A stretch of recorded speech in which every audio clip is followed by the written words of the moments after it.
আসসালামু আলাইকুম ওরহমতুল্লাহ। Welcome to my channel. সম্মানিত মুসলিম ভাই বোনেরা, আজ আমি আপনাদের সামনে আলোচনা করব নামাজের স্থান ও হুকুম সম্পর্কে। তার আগে আপনাদের কাছে একটি অনুরোধ, আপনারা এখনও যারা আমার চ্যানেলটি সাবস্ক্রাইব করেননি তারা আমার চ্যানেলটি সাবস্ক্রাইব করে রাখবেন, যাতে পরবর্তী যে কোনো ভিডিও আপলোড হওয়ার সাথে সাথে আপনাদের চ্যানেলে পৌঁছে যায়। এবং এটি যেহেতু একটি ইসলামিক ভিডিও, ভিডিওটি অন্যদের মাঝে শেয়ার করে দিবেন এবং ভিডিওতে একটি লাইক দিয়ে দিবেন।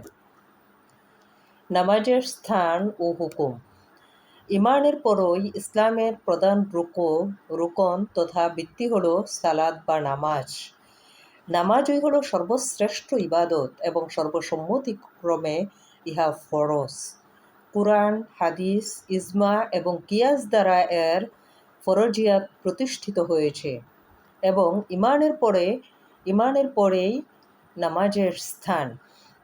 মহান আল্লাহ তাআলা বলেন, বলো আমার বান্দাদেরকে যারা ঈমান এনেছে তারা যেন সালাত প্রতিষ্ঠা করে এবং আমি যে রিজিক দিয়েছি তা হতে তারা ব্যয় করে। মহান রব্বুল আলামিন আরও বলেন, হে ঈমানদারগণ, তোমরা রুকু করো এবং সিজদা করো। এভাবে মহান আল্লাহ তাআলা অধিকাংশ জায়গায়